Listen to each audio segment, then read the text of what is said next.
Hello, everyone, and welcome to another edition of Educators, Performers, Creators Show. This is a series of shows interviewing artists from the Festival of Nations, St. Paul, Minnesota, 2016. My name is Paulino Brenner, and you can follow the EPC shows at epcshow.com. You can talk to us. We are live. And if you have a question, you can post a question on Google Plus, on YouTube, or send a tweet using the hashtag FON16. You can do that right now if you're watching us live, or after the show if you're watching the recording, and I'll make sure the artists get your question. We are here to learn more about different artists who had participated or will participate at the Festival of Nations. We want to know who they are and what they do, so bring on your questions. First, we're going to have a quick introduction from each of them. Hello, Mira. Hi, I'm Mira Amal. I am Artistic Director with Al Buhaira Middle Eastern Dance Theater, and along with the Egyptian American Society, we represent Egypt at the Festival of Nations. Thank you. And hello, Aishvarya. Hi, Paulino. Hi, everybody. My name is Aishwarya Menon. I'm the Cultural Director for the School of India for Languages and Culture, and I'm here representing the school as well as India Association Minnesota. Great. And we have Edna, who just joined us. So, Edna, you will need to unmute your microphone. Just click on the microphone there. Okay. And hello, how are you? I'm great. My name is Edna Stevens. I am from Universal Dance Destiny, representing Liberia, and we are very excited to be a part of the Festival of Nations. Thank you. And last but not least, we have Elena and Tatiana. Hello. Hello, my name is Elena Shurkina, and I am Artistic Director at the Russian Cultural Center, Russian Soul, and we are representing Russian culture at the Festival of Nations. Hi, my name is Tatiana Zhukovskaya. Я директор по костюмам. I'm sorry, I will speak in Russian. My English not good. Oh, please, don't be sorry. That's great. We love to hear different languages. Her name is Tatiana, and she's a costume maker in our group. Great. So you are part of the Russian Cultural Center, Russian Soul, correct? But Correct. Let's start by talking about you. Who are you two, and where do you come from? My name is Elena, and this is Tatiana, and this is my mom. My mother. And we came from Russia, Moscow part, in 1995. As long as I know, since I was little, my mom, she was creating, making things, costumes, clothing, but why we started doing that here, it's because Russian culture in here, it's a lot, so misrepresented from Hollywood movies. It's a little bit not correct one. So when we saw it at the Festival of Nations that it's a little bit misrepresented, we started doing our costumes, our exhibit booth. So that's how it started at Festival of Nations. Great. So before talking more about the Festival of Nations, can you please tell me a little more about what you're wearing today, because it's lovely. My costume is north of Russia. The headdress, she made it. The headdress is shishka, that means pine cone, and it's a wedding. So it's so many of them. It's a wedding headdress, and it was made for the bride. So, and the pine cones representing kids. That's how many kids she should have, and it's 19 pine cones there. Oh, wow. That's a big family. Right. And what is Tatiana wearing? She's wearing My costume, Нижний Новгород. it's a Nizhny Novgorod costume. Это костюм купеческой женщины, богатой, поскольку выполнен он из шелковой ткани, а headdress сделан из... It's a tradesman wife's costume from 19th century. And it's made with a gold thread. Gold. Wow. Now, how did Tatiana get into making costumes? Because I know many people who love their culture, but not many people make costumes. Почему ты начала делать костюмы? Ну, ручную работу я любила давно, можно сказать, с детства. She liked to do handiwork since childhood. И всегда занималась этим. Я вязала, вышивала. И когда в нашем русском центре потребовались костюмы, нам нужны были для выступления. So she liked to do everything, knitting, embroidery, but when she found out that our group needs a costumes, they're beautiful headdresses, replicas of 15th, 16th, 19th century headdresses. So that's why she started making that. Я вспомнила свои прежние увлечения, я делала шляпы, а кокошник — это тоже элемент шляпы, и поэтому применила все свои знания, все свои умения. So she liked to do hats back then. But the headdress is kind of the head thing, same thing.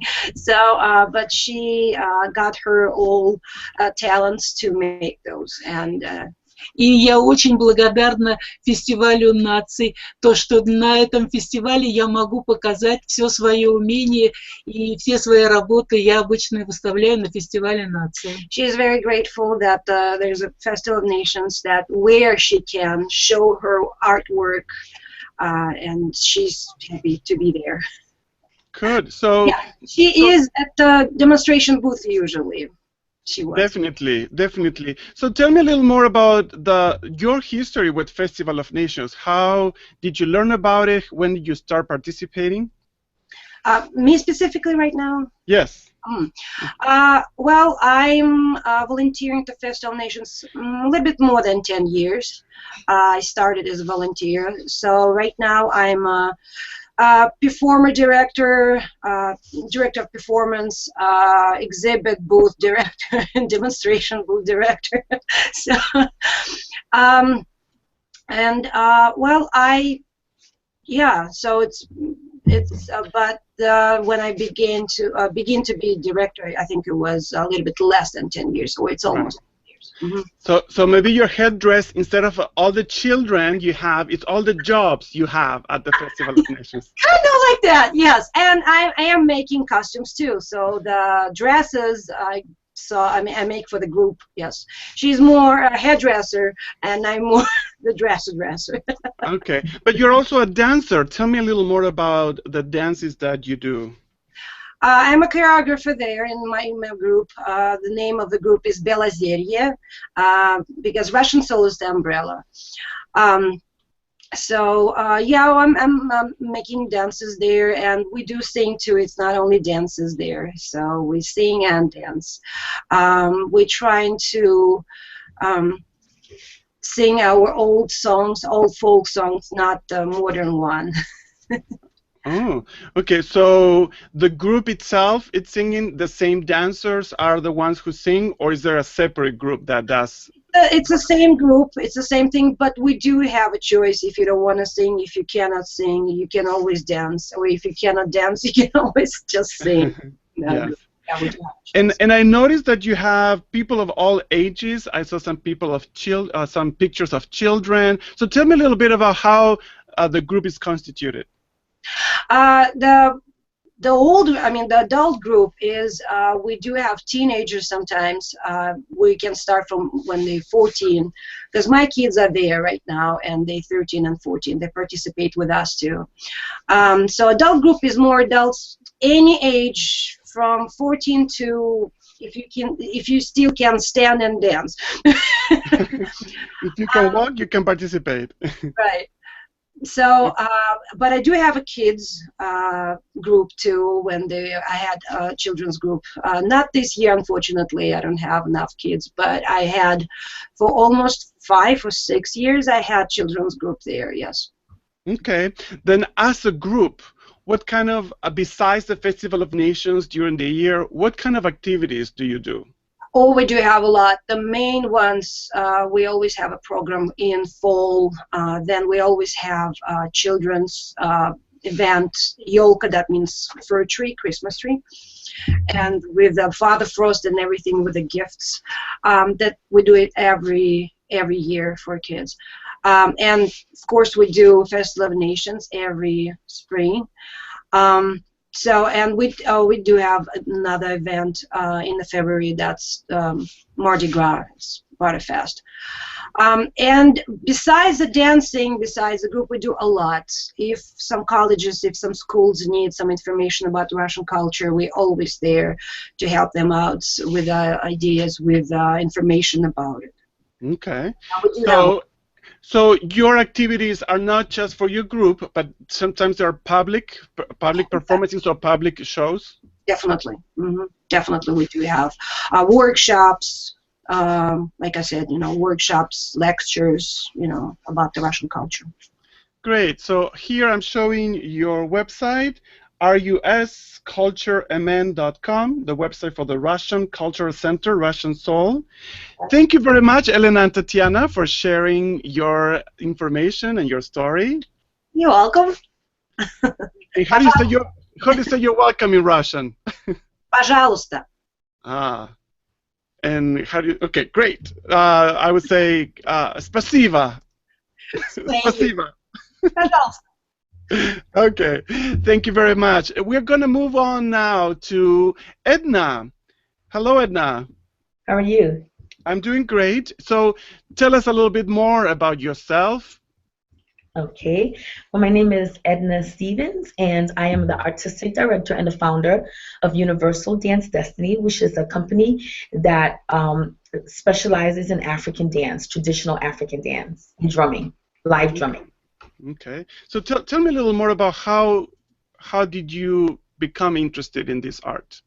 Well, I'm from Liberia, so so that pretty much, has a lot to do with it. And I came to America when I was 7, and I wanted to find a way as I got older to keep my culture alive, to basically preserve it, because being that I was now living in America, I wanted to still connect to my African side, and starting a dance company, an African dance drumming and dance company, has been probably the best thing for me to keep that, to make that happen.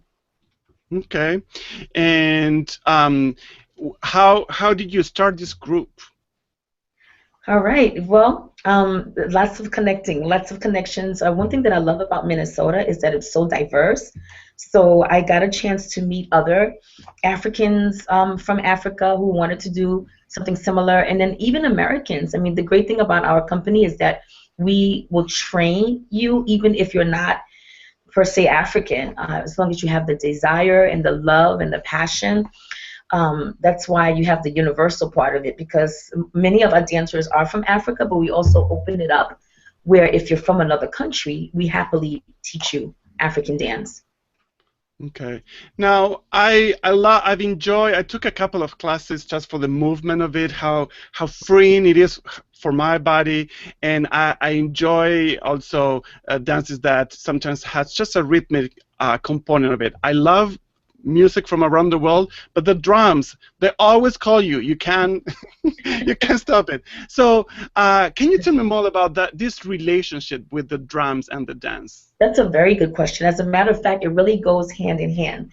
The drummers play a huge part in the dance. The drummers are more like the directors. The dancers follow what the drums say. For example, when a drummer's drumming, he's going to give a break, and the break is a little bit of a unique sound from the regular sound of what he was doing, and that break is how the dancers know to change the step.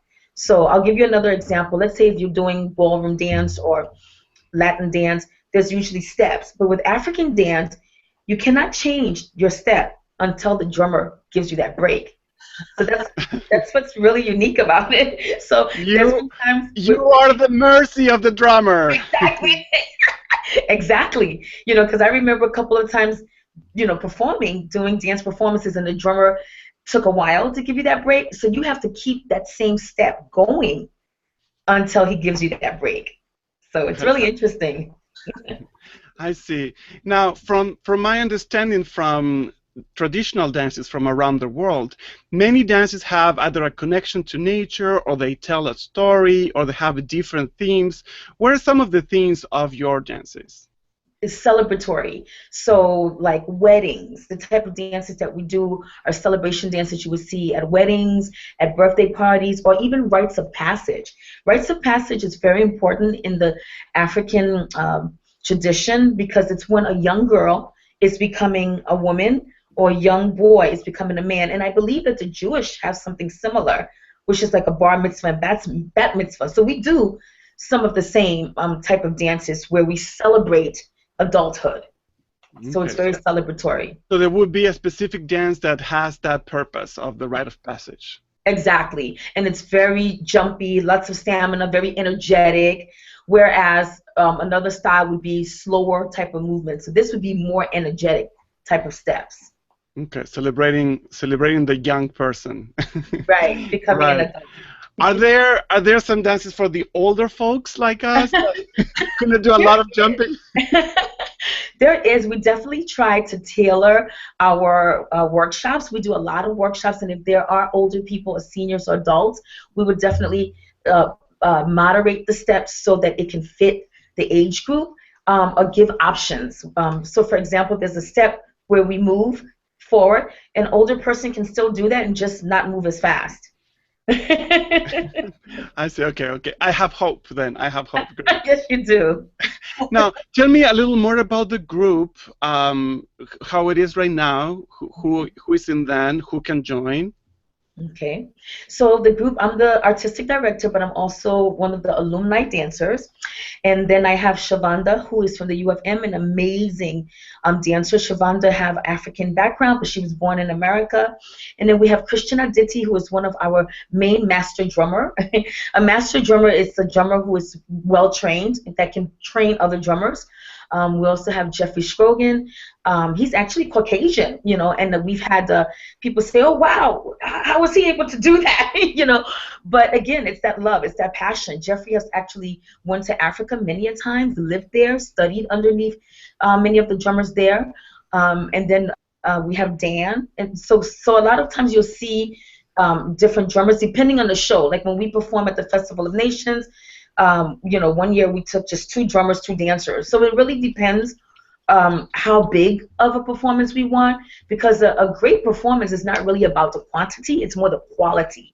And that's what we strive for.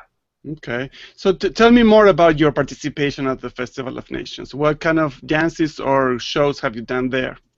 Yes, I'm very excited. We even have it on YouTube. So if anybody want to check it out, all they have to do is just go to Universal Dance Destiny at the Festival of Nations. And we were doing, again, kind of like a celebratory dance, but what they did is they had like a scenery, looked kind of like we were in Africa with the animals. So we mixed the celebration dance with the warrior dance. And the warrior dance have a lot of, again, jumpy, very energetic, high-paced type of movement. And we were very well received. We had a lot of people who just loved the performance. But also, we do the demonstration booth. So if you are able to see the picture that's up right now, I teach people how to make African costumes. And it's so much fun. And it's called the Warrior Costumes. It's huge. I mean, our booth, we get a lot of students that come. And some of the kids call it hay, but it's really not hay.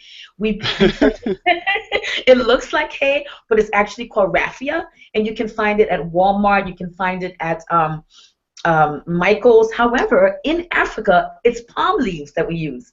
So we take the palm leaves, we wet it, we lay it out in the sun, and when it dries, it's really pretty. Then we take ropes, and then you make a little knot, kind of like a keyhole. You look right through, and then you just tie it. So I teach at the demonstration booth, the African demonstration booth, the kids how to tie it. Some of the boys, they wear it around their heads because they said they want to feel like a king. Some girls wear it around their wrists so that when they dance, it moves. You can even put it around your ankles. And the longest one that it takes to make is the skirts. But once you're done with the skirt, it looks really good. Great. So do you do other types of presentations besides the Festival of Nations? Oh, yes. We are a professional dance and drumming company, and it's nothing more pleasurable in life than to do what you love. So I am a full-time performing artist. We've performed for many, many events. We also have corporate clients. We perform for Blue Cross and Blue Shield, American Family Insurance, Allianz Life, Carlson Company, you name it. And we do a lot of educational presentations. We have this presentation that I created called Connection of African dance to modern American hip hop. So we're bringing out African dancers and drummers, but then I'll pull in some hip hop dancers and we'll show people in the schools how, you know, a lot of the American dancers have influence from Africa, and they just love it, because with the school systems, as long as it's educational and the students can learn something from it, then, you know, and we've done that at schools all over the Twin Cities. So that's one of the main things we do. Great. So nowadays, if we want to find more information or get in touch with you, what would be the best way to get in touch with you?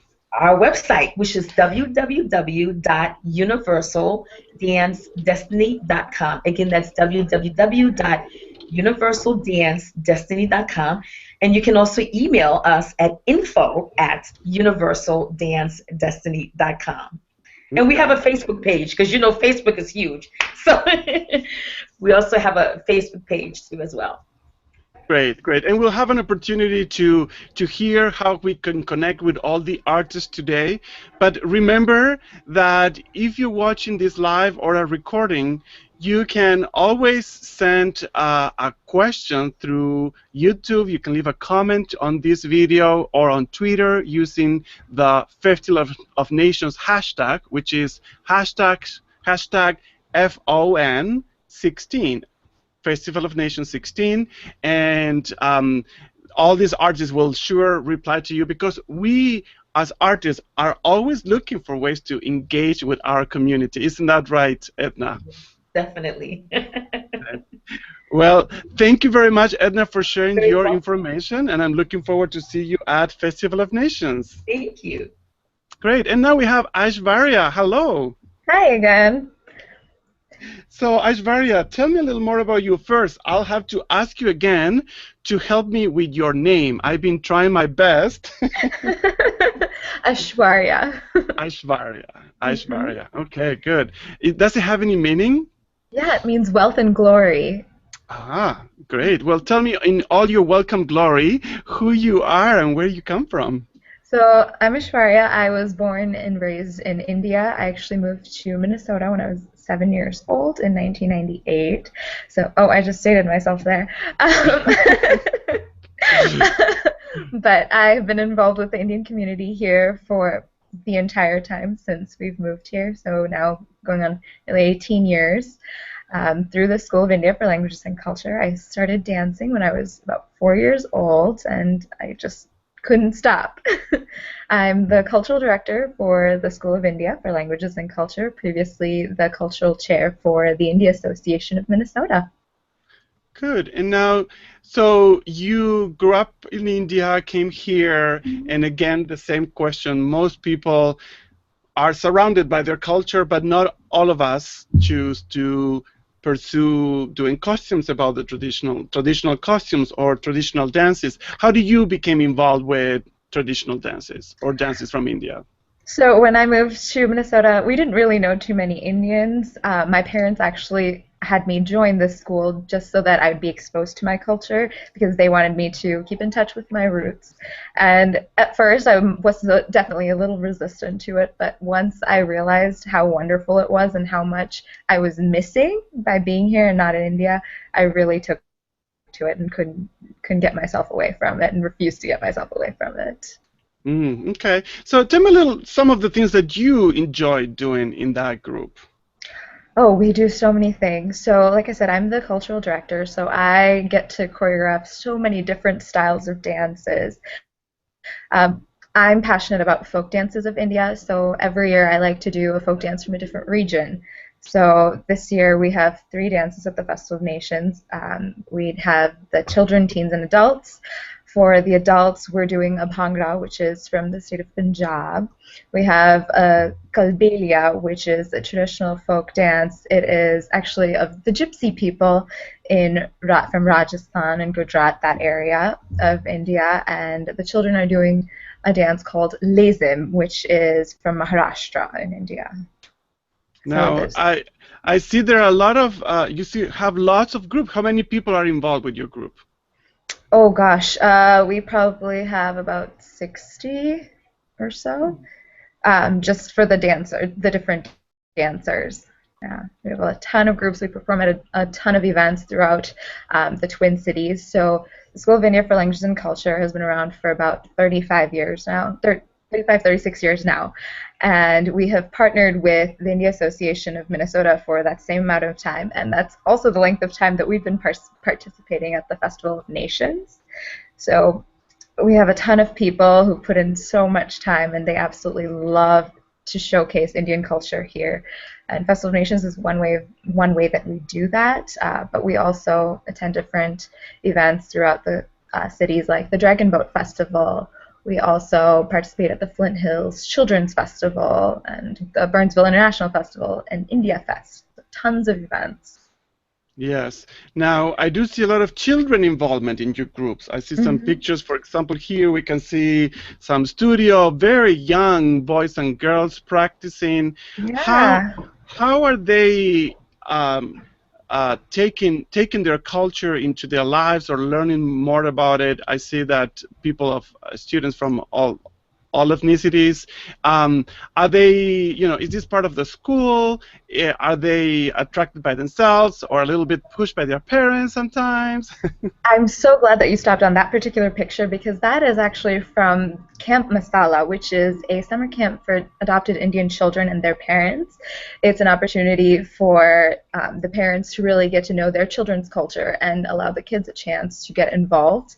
And we have had different people and groups from the School of India for Languages and Culture attend and teach at the camp.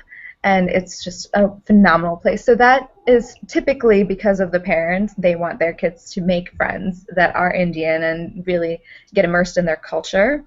But it's just an incredible experience for everybody, the teachers and the students.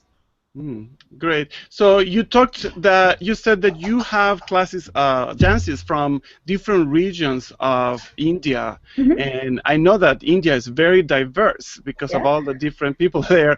So how do you go about selecting which dance are you going to do and learning it, or how do you do that selection? I just like to try something new every year, so I pretty much go around the country, so. Last year we did, for the Festival of Nations, the adults did a performance from the state of Kerala, which is in South India. So this year we're doing something from North India. So just switch it up every time so that I can learn a lot more and I can teach more too. So, because you do so many dances from different parts, I'm going to ask you, what is your favorite dance and why?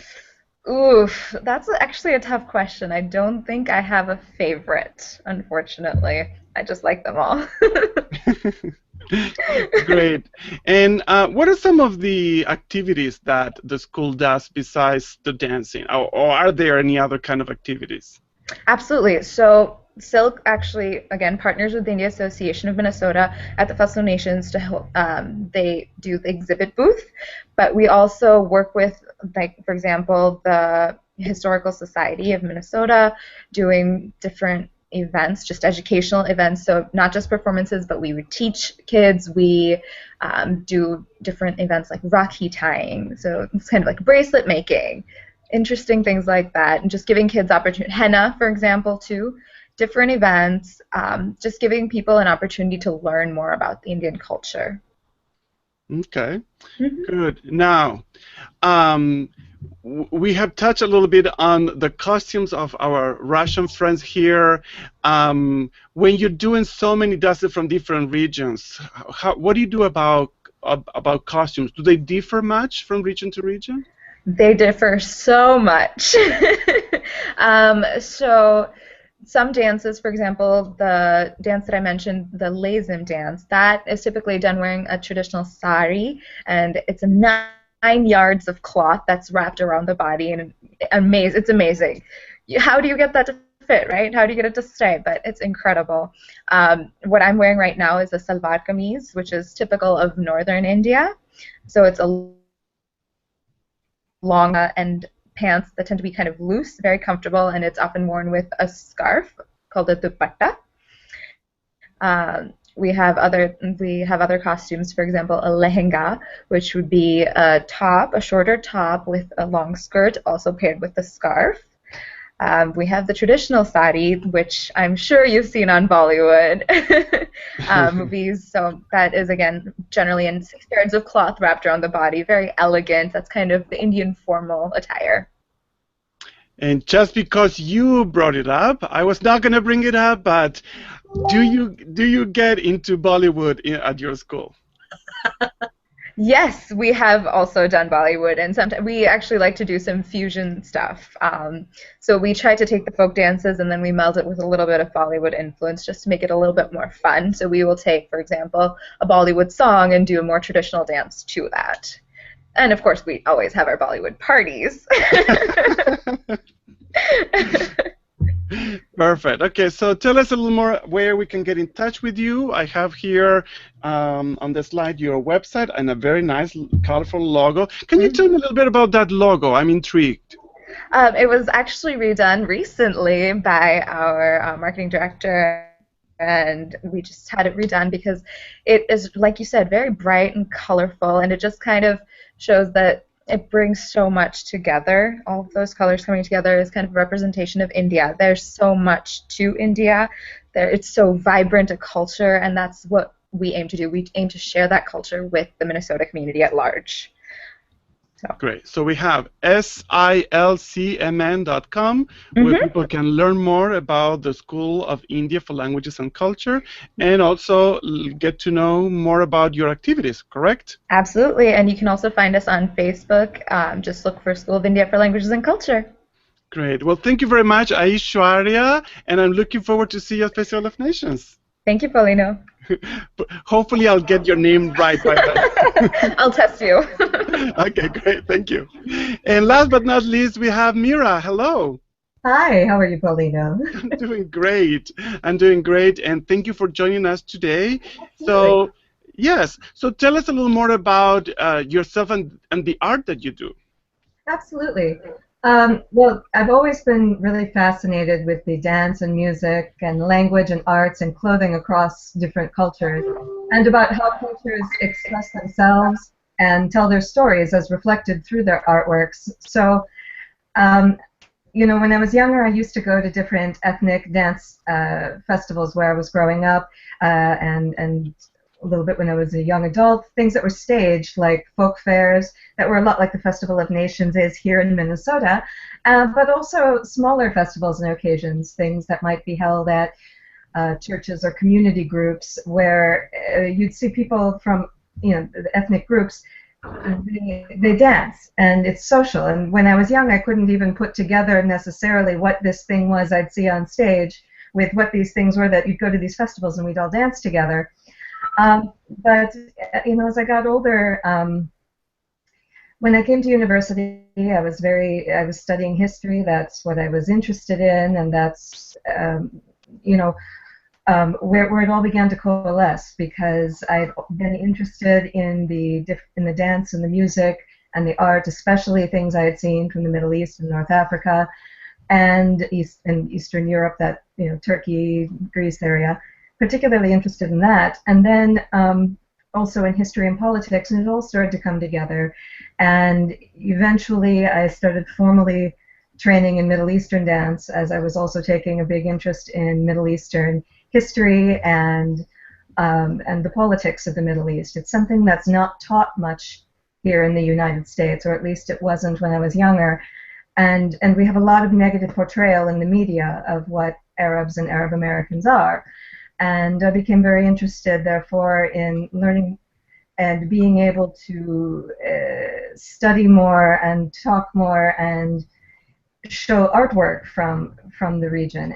And we eventually, I formed Al Buhaira Middle Eastern Dance Theater.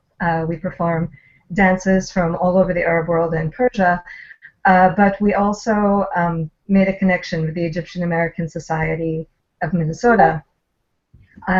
Egypt in particular is a place that I had spent a lot of time studying the language, the culture, the art, this sort of thing, and so it's a good match. I very much enjoy being able to bring the dances of and the folklore of Egypt to the stage at the Festival of Nations. Great. Now, if I understand correctly, you do develop the artwork and your connection with these dances on your own as well as with the group. Is that correct? Yes, I do. I perform also as a solo artist, but I formed the dance company in part because a lot of the folklore, as in most places, it works well when people dance together. All of these dances, I'm sure the other guests would say similar, they come from, in some way, social. That's where it begins. It begins among the people. It begins socially. People move together. People dance together. And so while the solo performance is something that I do as well, that's what a lot of people think of when they think Middle Eastern dance. They maybe think of a belly dancer or that sort of thing. That's a part of it. That's a piece of it. But that's just made for performance. That's just made for entertainment. These other things come out of more of the folklore, more of the stories, more of the way people interact with one another in their communities. Perfect. So could you give me some examples? Sure. We have a little bit of echo here. Give me 1 second. Could you give me some examples of some of the dances and their meanings or their stories or what festivities they are related to? Sure. Well, the photo I think you're showing right now of the group where we're all at the Festival of Nations posing, but you can see the ladies have the candelabras and a lot of the dancers and the men are holding drums. This is one of the pieces that we do usually at the festival is Zefa al-Rusa. Zefa means procession with noise, and there are processions that happen at different times of transition. Maybe weddings are a big time when they happen, but also, for example, if people are going on Hajj, the pilgrimage to Mecca, there may be a procession with noise. It's a celebratory thing usually. And Zefa al-Rusa is performed at weddings, or it comes from when there would be a procession through the village, actually, in the evening, gathering people on the way to take the bride and groom, together. So you might have seen in the photo we had the candelabras. We wear the candelabras on our head. That's something the entertainers would sometimes do. They put on the candelabra to help light the way. And there's a lot of drums and noise and music. So that's one thing. Every village, every region, every area of Egypt has its own dances. The one you're showing a photo of now is Oxasaya. And Oxasaya is a stick dance, basically. There is a men's form that's more similar to a martial art. It's called tahtib. They have a big, thick stick, and they actually they don't hit each other and beat each other up with it, but they use to show their agility. It's not really a dance. The women's form that we do is something that was created by performers, mirroring the men's dance, using the smaller sticks and then dancing and performing with it. Great. I see a lot of people in your groups, and could you tell me more about you formed this group, and now how do you do the training? What kind of presentations do you do? Absolutely. I'm sorry, I'm like trying to move as the sunlight is moving. I'm going to be off the screen soon. The dance company is made up of a number of women, and we have some men who perform with us primarily as musicians from time to time. I have a dance school where I train dancers, both in the folkloric dances, but also where most people end up coming initially to it is through belly dancing. They see, it's a popular thing in the United States right now to see a lot of belly dancing. So a lot of the people who come to our classes first are coming because they saw a belly dancer somewhere and thought that looked fun, and then they get interested. Sometimes people come because they have some Arabic background themselves, some Egyptian background themselves, and they want to be more close to it. But we do presentations of folklore. We also do more modern, contemporary, theatrical kind of things. We do theater shows from time to time. Right there, the photo you're showing is from a dance play that we did. It was based on an old story that had also been used in films and whatnot. We created it as a play that was acted out almost entirely through dance with just a little tiny bit of narration.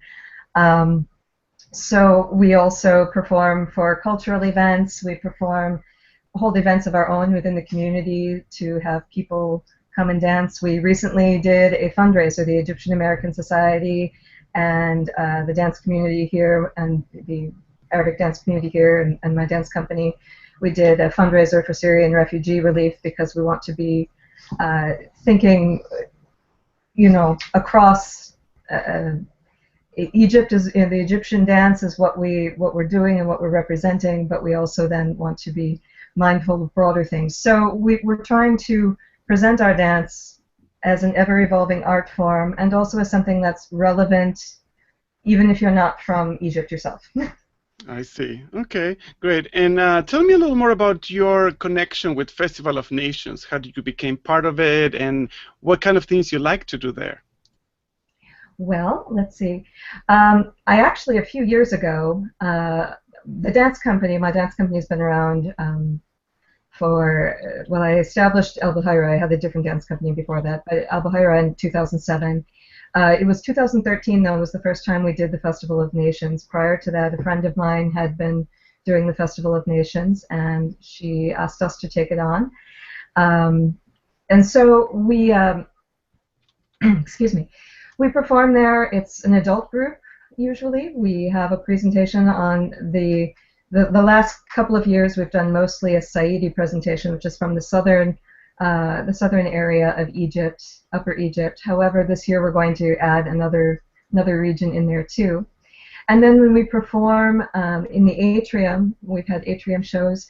We show a little more of a range. We show different regions and different styles of dance and different types of folklore from around Egypt. In Egypt, things are very local. If you go from one village to the next, things can be very different. So. Right. Now, when you do public performances, do you get a chance to interact with people? I'm curious of what kind of questions they ask you. What do people ask you? That's very interesting. A lot of people, like when I work at the booth at the Festival of Nations, the Egyptian American Society's booth, a lot of people have questions about what it's like to be in Egypt. What people there think about Americans, things like that. People have a lot of misunderstandings, I think, about Egypt and about the Middle East and North Africa in general. A lot of misunderstandings about what the people are like. A lot of misunderstandings about things. They have this image of belly dance as being something that is the only thing that's from there, and it's really a very, very small thing, and it's done, it's social, but otherwise if it's performed, it's a very, very small number of people who do that there. And one of the things I really like to do when we talk to people is to help them see and understand that it's people from Egypt and from the Middle East are like people anywhere.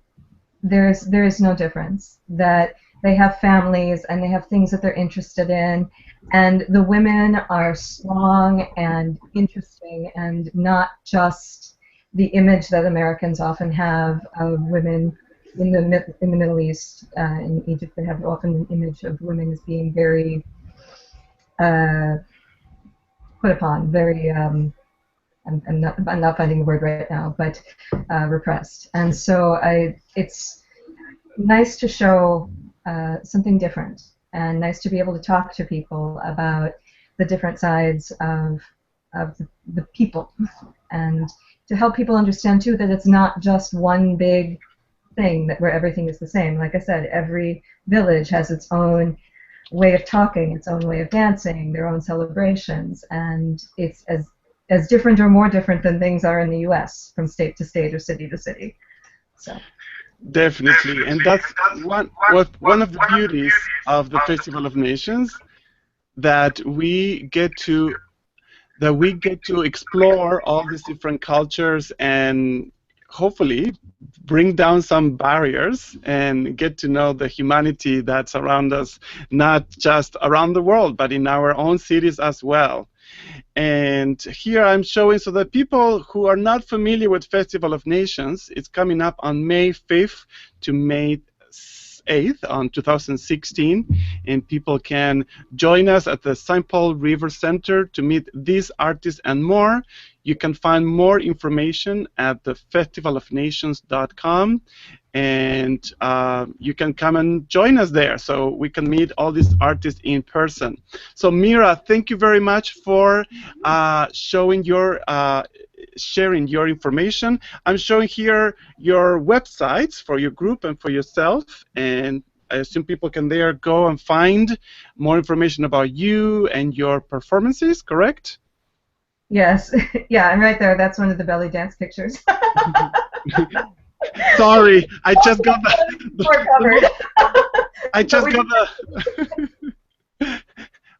got my eye, and it's there. I can't. There are some very pretty ladies in that group.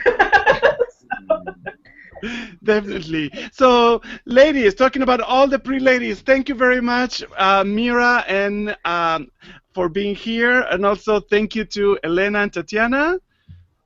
Thank you for being part of this show. Thank you to Edna for being part of the show as well, and thank you to Aishwarya. And thank you to everyone who has been watching this recording. I hope you can get to see these artists in person at the Festival of Nations. My name is Paulino Brenner. You can find more information about the Educators Performance Creators Show at epcshow.com. We have one more show with artists from the Festival of Nations on Sunday, February 7th at 3 p.m. Central Time. You can always send your questions, but we do hope to see you at Festival of Nations in person as well. So thank you, everyone. Goodbye. Thank you. Bye. Thank you.